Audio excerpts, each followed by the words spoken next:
Faccina impaurita, bomba a fuoco confermato ora a Napoli. È esploso stasera. I tifosi si scatenano. Salve tifosi italiani. Siamo di ritorno con altre novità interessanti sul nostro club preferito perché questa sera abbiamo due notizie elettrizzanti che stanno scuotendo il web, quindi rimanete fino alla fine. Ma prima di addentrarci in questa storia, vi chiedo di lasciare un mi piace al video e di iscrivervi al nostro canale per non perdervi nessuna novità del nostro amato club.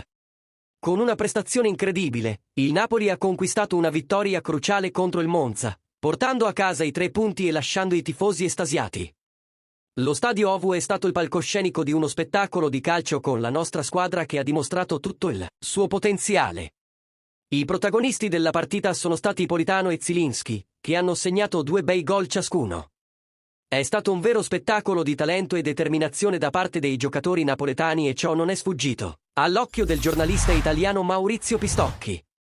Nelle sue parole, ha sottolineato con una seconda parte sensazionale, il Napoli si è ripreso per battere il Monza e dimostrare tutto il suo potenziale.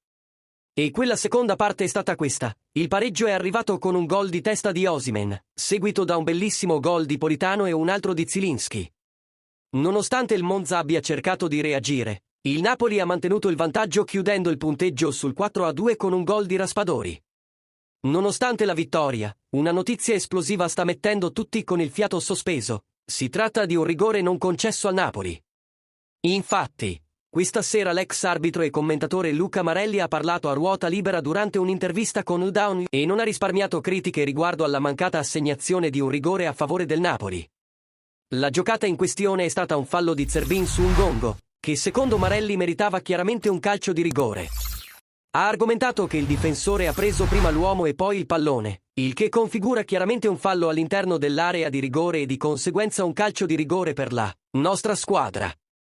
L'analisi della giocata mostra che c'è stato un chiaro contatto irregolare che avrebbe potuto cambiare completamente l'esito della partita. Commentate sotto tifosi. Cosa ne pensate di questa emozionante vittoria?